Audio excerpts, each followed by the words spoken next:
Los demás les voy a pedir que nos pongamos en pie y abran su Biblia en el libro de...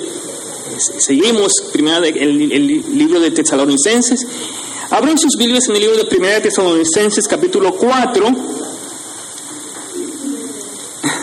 Primera de Tesalonicenses, capítulo 4. Y ahora vamos a terminar el capítulo 4. Vamos a leer desde el versículo 13 hasta el 18. Primera de Tesalonicenses, capítulo 4, 13 hasta el 18. Dice la palabra del Señor.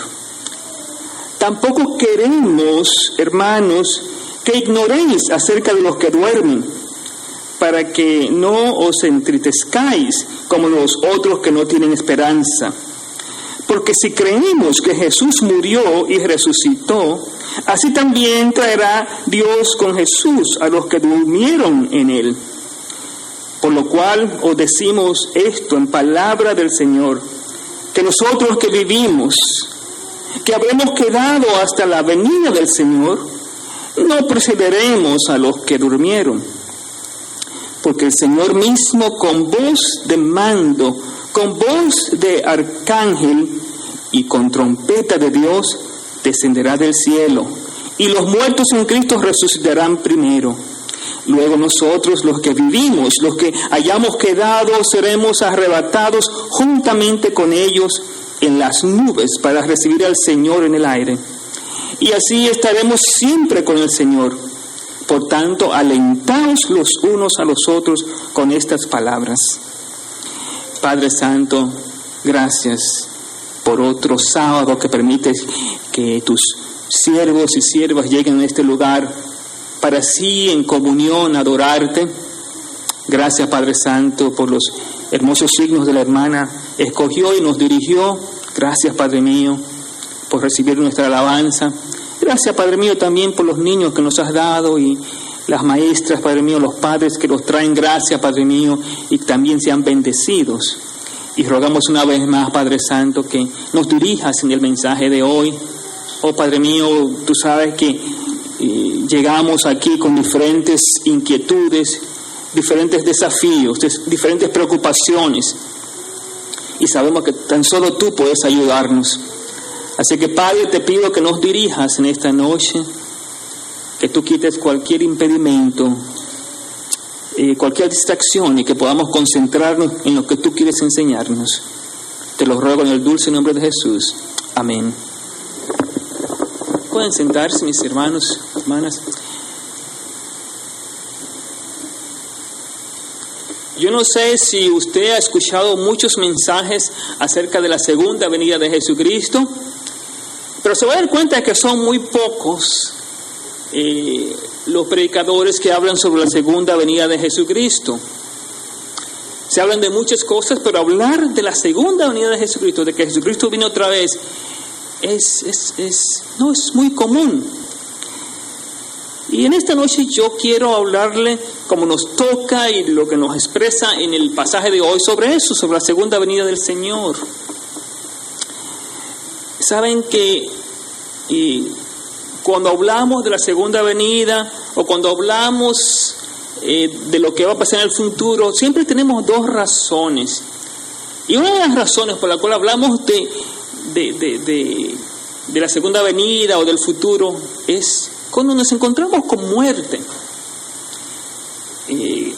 Cuando nos encontramos con muerte, entonces queremos hablar mucho de la venida del Señor. De hecho, en el tiempo de la pandemia, cuando mucha gente moría, muchos de los predicadores comenzaron a predicar sobre la segunda venida de Jesucristo. Muchos hasta utilizamos el libro de Apocalipsis en el tiempo de la pandemia, porque se veía la muerte, se veía la pestilencia.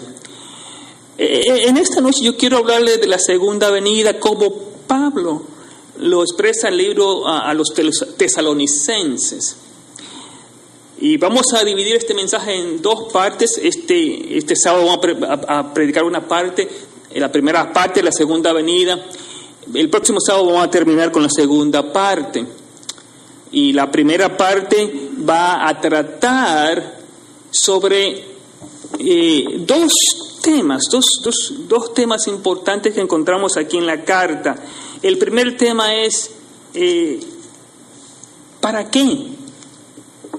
Y el segundo tema es que nos explica aquí cómo. En otras palabras, ¿para qué? ¿De qué?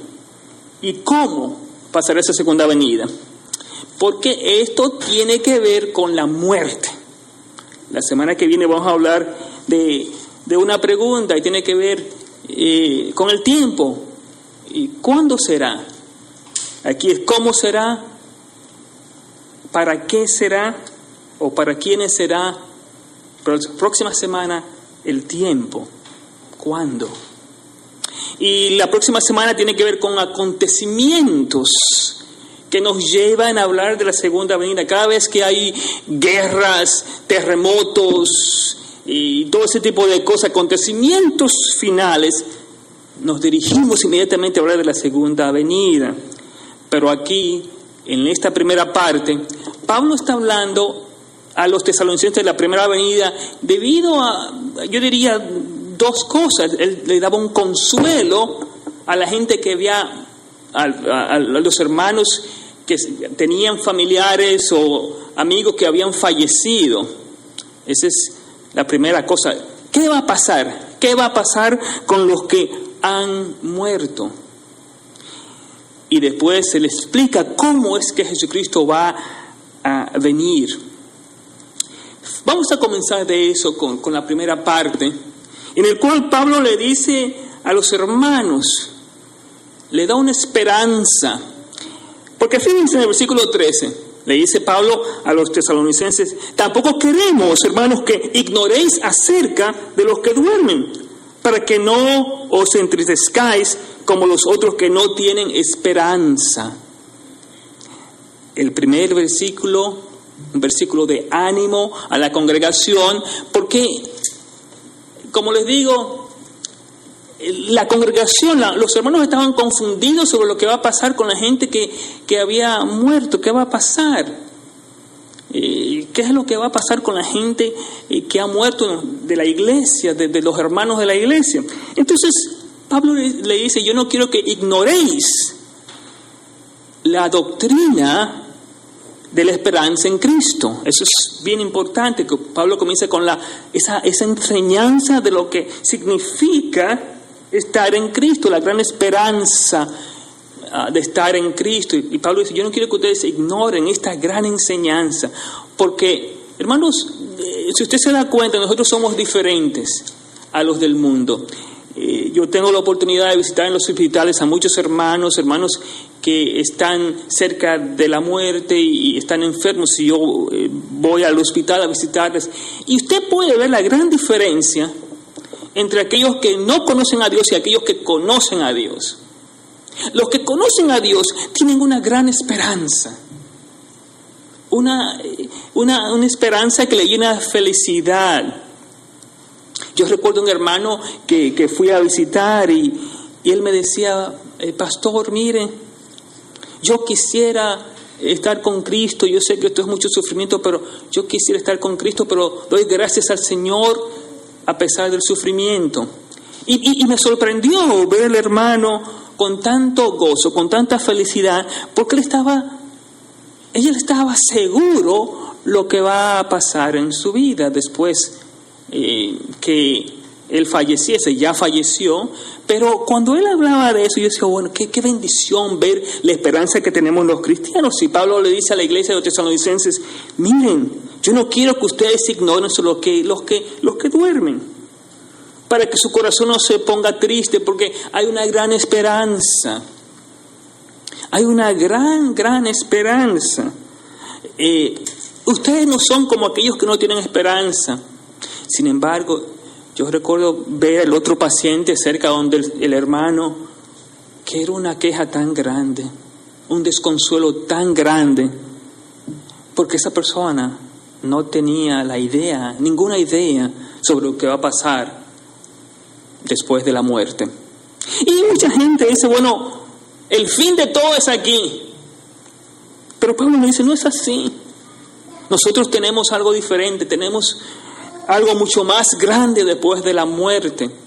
Y por eso que Pablo les anima no sean como los del mundo, que ellos no tienen esperanza, le dice Pablo a la iglesia. Ustedes tienen esperanza, porque en la iglesia estaba pasando ese problema, los hermanos se estaban desanimando, porque pensaban como la gente del mundo, que después que se mueren se acabó todo. Y Pablo dice, no, hay una gran esperanza. Y Pablo entonces explica esa esperanza en los siguientes versículos. Versículo 14 dice, porque si creemos que Jesús murió y resucitó, así también traerá Dios con Jesús a los que durmieron en él. Eso es bien importante. La resurrección, la evidencia de la resurrección. Nosotros celebramos el día de la resurrección y Pablo dice, bueno, le dice a la iglesia, porque Jesucristo resucitó, también aquellos que mueren en Cristo van a ser resucitados. Así que le da la esperanza de la resurrección a la iglesia. Ustedes tienen que ver en la resurrección de que Dios da esa gran esperanza a su iglesia, a los que duermen. Hermanos, esto es bien importante. Muchos de ustedes quizás no tienen la experiencia de tener muerte en su familia, sí. Esos son bienaventurados ustedes los que no han tenido, pero muchos de nosotros hemos perdido padre, madre, hermanas, tíos, y usted, es un dolor grande cuando uno ve eso. Entonces Pablo aquí nos está diciendo que en medio de esa congoja, de esa tristeza, tenemos la gran esperanza de la resurrección, que aquellos como mi mamá, mi papá, una hermana mayor, media hermana que tenía, que también falleció, todos ellos, si están en Cristo, tienen la esperanza de la resurrección. Es algo gozoso, algo que nos alienta. Entonces ese es el ánimo que Pablo da, la esperanza de la resurrección. Ahora Pablo, después de hablar de la resurrección, viene al tema de la venida del Señor. La palabra venida del Señor, muchos la llaman la parusia, y es una de las doctrinas más grandes de nuestra iglesia, la doctrina de la segunda venida de Jesucristo. Y Pablo le explica aquí, nosotros que vivimos, que hayamos quedado hasta la venida del Señor, no precederemos a los que durmieron. Aquí Pablo comienza a hablar de cómo será esa venida. Les consuela en medio de la aflicción, pero ahora le habla sobre cómo será esa venida, cómo Jesucristo regresará. Y esto, mis hermanos, yo no quiero hacer un sermón doctrinal, porque no tenemos el tiempo necesario, pero esto ha sido algo que muchas iglesias han estado divididas en cuanto a esta doctrina de la segunda venida. Y vamos a estudiar un poco sobre el rapto de la iglesia que se encuentra aquí en este. De hecho, este es uno de los pasajes principales donde se encuentra la idea del rapto de la iglesia. Y el rapto de la iglesia se ha popularizado mucho entre las iglesias, y diferentes iglesias piensan diferente sobre esta doctrina del rapto. Pero yo quiero que nosotros nos enfoquemos en lo que Pablo está tratando de enseñar a la iglesia. Recuerdan que es ánimo a aquellos que están desalentados sobre los que han muerto, que piensen en la esperanza gloriosa de la resurrección. Entonces viene Pablo y les dice cómo es que va a ser esa venida. Nos dice que aquí en el versículo 16, el Señor mismo, la poderosa voz del Señor, va a estar en tres diferentes maneras: voz de mando, voz de arcángel y trompeta de Dios. Así que van a haber tres cosas poderosas de la voz de Dios. Se va a ver a través de su voz poderosa de ejecución, de mando. Él es el Señor de todo, Él va a mandar y va a llamar por el Señor el arcángel, y que en el libro de Apocalipsis siempre vemos a los arcángeles tocando las trompetas, combinado con la trompeta de Dios, será una. Entonces, nos dice aquí que después que no va a ser algo silencioso, sino algo que todo el mundo va a ver. Nos dice que va a descender del cielo. Entonces viene la parte de lo que pasará con los muertos que están en Cristo. Nos dice aquí que ellos van a resucitar primero. Ellos van a resucitar primero. Así que en la segunda venida, Pablo nos explica en el versículo 16 que va a haber una voz de mando, una voz de arcángel, una trompeta de Dios. Entonces Él va a descender del cielo como el Rey glorioso que viene a conquistar. Viene a reinar. Pero fíjense que hay dos etapas. Jesucristo va a descender poderosamente a la tierra, pero viene la otra parte. Va a resucitar los que ya murieron, van a resucitar primero, pero ahora lo que han quedado, y esto es lo que Pablo, y aquí viene la que se llama la doctrina del rapto. Esta doctrina se hizo muy popular entre los años 1820 y tanto. Había un teólogo y pastor británico que se llamaban Juan o John Newton Darby, y este pastor popularizó esa doctrina del rapto. Ustedes quizás han escuchado hablar del rapto varias veces, y de hecho muchas denominaciones creen en ese rapto, y lo que el rapto dice que algunos serán arrebatados, básicamente. Lo que toman esta palabra, la palabra arrebatados, que básicamente viene del griego rapere, que significa ser elevado o raptado, básicamente. Entonces muchos toman este versículo literalmente sobre lo que va a pasar. De hecho, muchos dicen que como que va a haber dos venidas, una visible y otra invisible. Que en una venida pues se manifestará el Rey glorioso, y el otro pues y lo que sostiene la doctrina del rapto, dicen que serán como en un abrir y cerrar, serán como arrebatados, básicamente. Y con esto hay que tener mucho cuidado, porque muchos han hablado de 2 o 3 venidas del Señor, cuando solamente el Señor habla de la segunda venida, no hay una tercera venida. Pero a través, y de hecho muchos de ustedes han escuchado el himno de la gran tribulación, y ese himno ha metido temor, en el cual uno va a estar trabajando, no será tomado. Entonces ese himno de la gran tribulación viene de Darby, este teólogo que dice que se le llama el padre del dispensacionalismo, y lo que él enseñaba es esa doctrina del rapto, que antes del siglo del 18, de los años 1800, no se hablaba de eso. Inclusive los grandes reformadores nunca tuvieron un problema con esta doctrina. Tan solo no se mencionaba la doctrina del rapto hasta que este hermano la popularizó.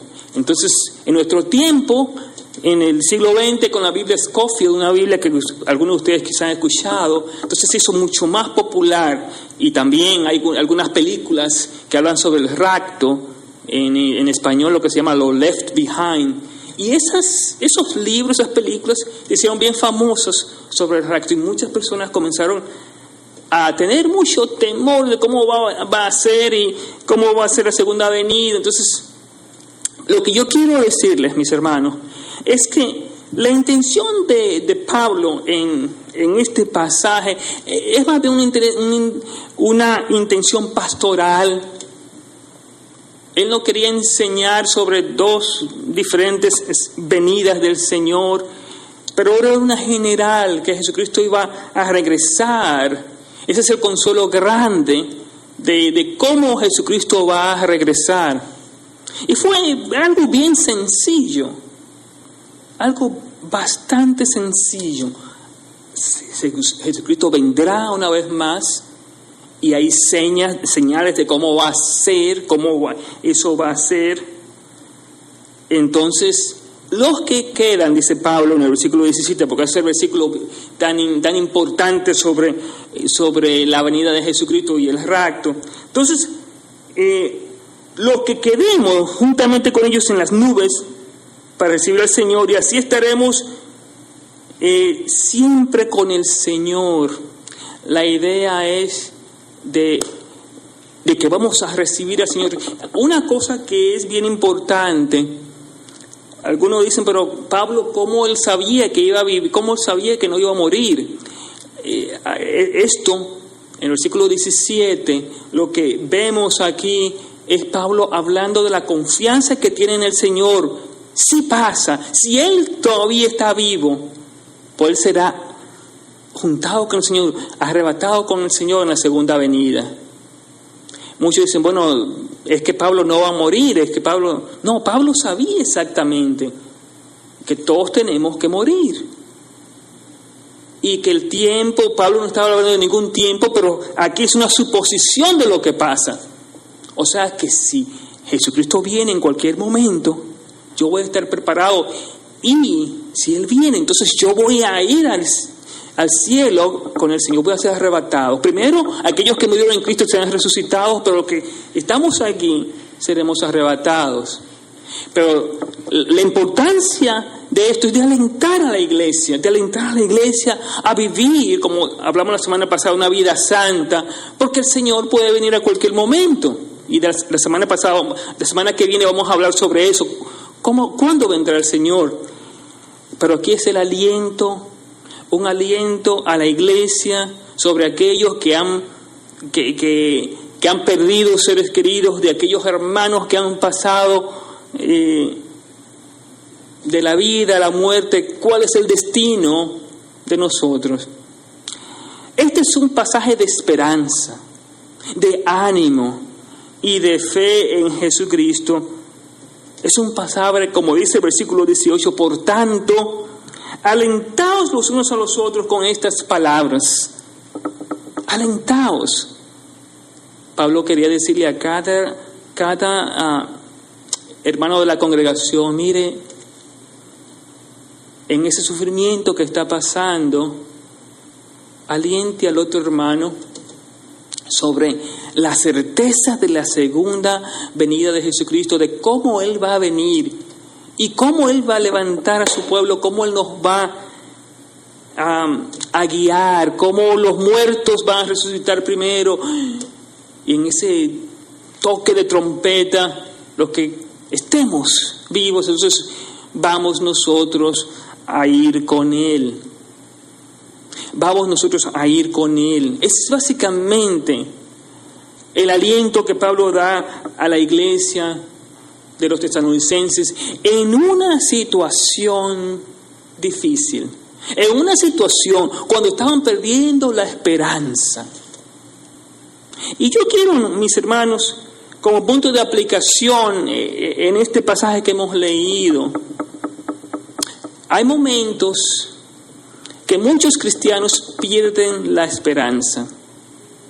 De hecho, muchos cristianos mueren totalmente, espiritualmente, como que ellos pierden la fe debido a las circunstancias que están pasando. No sé si le ha pasado que usted ha visto cristianos que después de estar con el Señor se le ha presentado un caso de muerte o de dificultad y han perdido la fe totalmente, o han perdido un ser querido y eso ha hecho que pierdan la esperanza.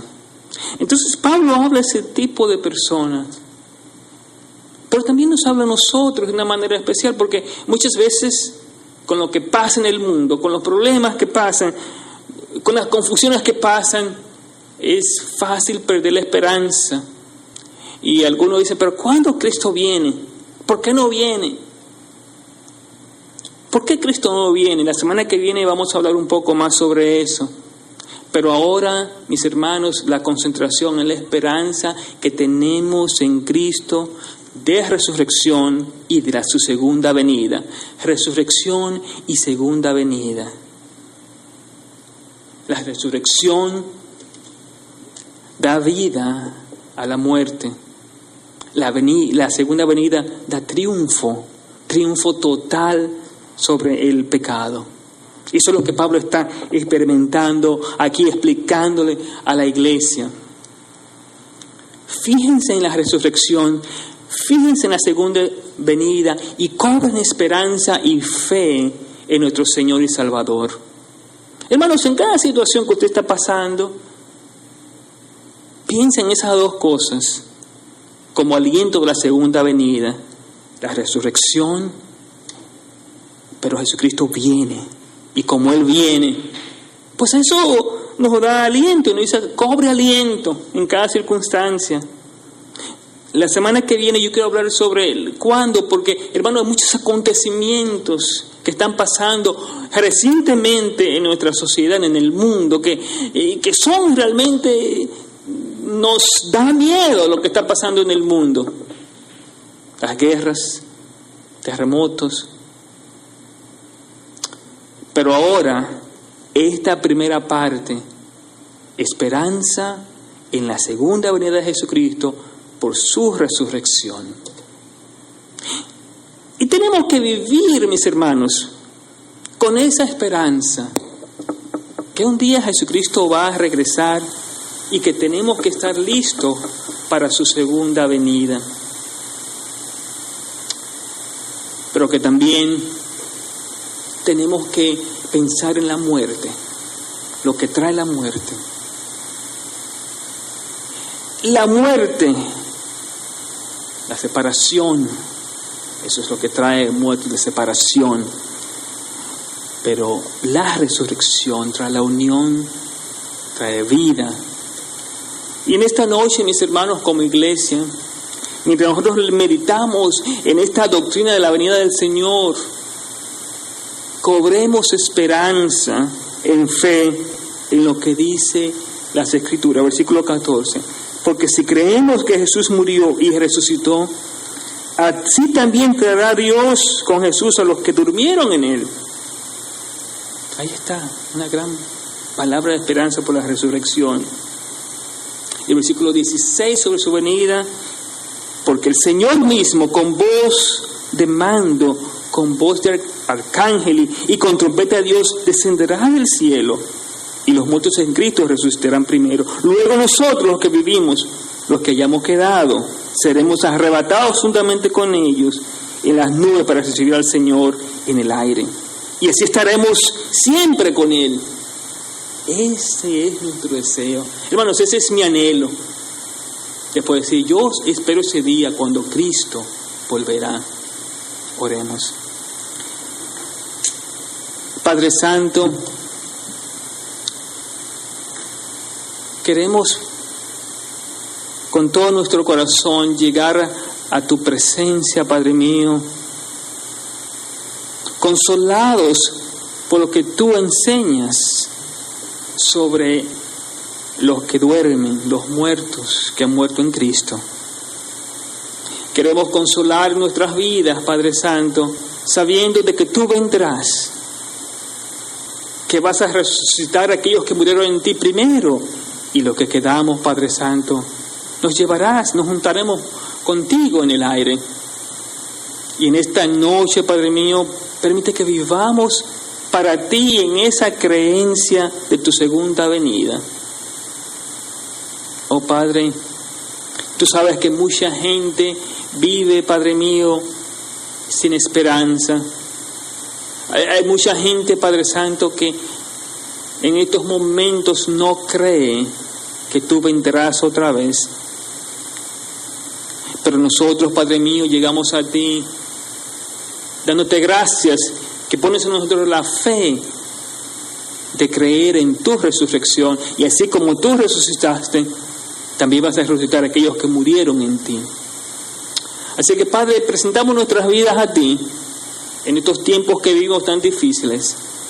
Permite, oh Dios eterno, que por tu gracia, por tu misericordia, vivamos cada día como si tú vinieses en cualquier momento.